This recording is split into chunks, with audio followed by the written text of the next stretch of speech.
जिंदाबाद जिंदाबाद जिंदाबाद अकरासू जिंदाबाद जिंदाबाद जिंदाबाद Kamtapur no rest no rest no rest no Kamtapur no rest no rest no rest আজি আমি বহু বছৰৰ পৰাই জনজাতিকৰণৰ সমস্যাক লৈ আজি আমি ধৰ্ণা কাৰ্যসূচীৰ পৰা বিভিন্ন কাৰ্যসূচী বন্ধৰ দৰে কাৰ্যসূচী বিভিন্ন ৰেলপথ ঘাইপথ অৱৰোধ কাৰ্যসূচী আমি লৈ আহিছোঁ।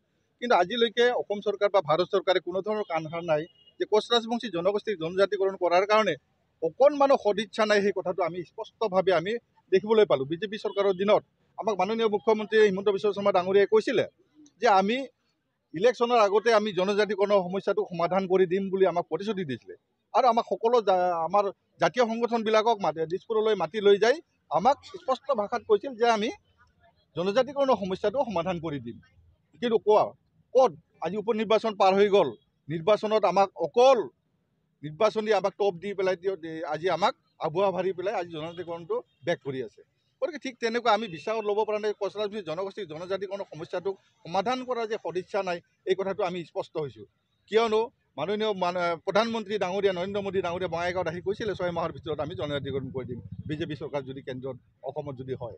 কিন্তু আজি কোচ ৰাজবংশী জনগোষ্ঠীয়ে ভোট প্ৰদান কৰি বিজেপি চৰকাৰক জয় জয় ময় কৰি দিয়াৰ পিছত আজি কিন্তু কোচ ৰাজবংশী জনগোষ্ঠীক আজি কোনো ধৰণৰ সুবিধা প্ৰদান কৰাৰ পৰা বিৰত থাকিলে কোনো ধৰণৰ সুবিধা প্ৰদান নকৰিলে।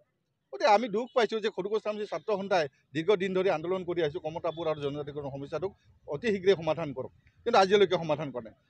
যাৰ ফলশ্ৰুতিত আমি এইবাৰ ঐক্যবদ্ধভাৱে আমি একত্ৰিত হোৱাৰ কাৰণে আমি আক্ৰাছো একত্ৰিত হোৱাৰ কাৰণে ইতিমধ্যেই কেইবালানি আমাৰ বৈঠক হৈ গৈছে।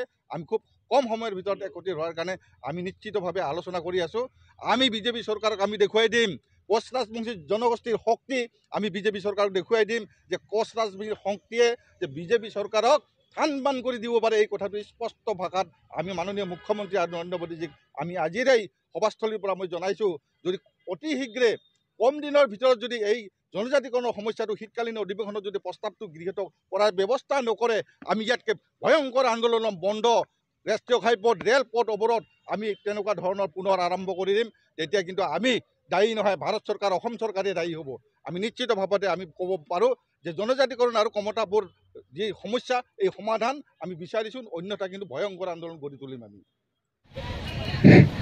Akrasu long live, long live, long live. Akrasu long live, long live, long live. Akrasu long live, long live, long live. Mula Committee long live, long live, long live. Mula Committee long live, long live, long live. Sila Rasina long.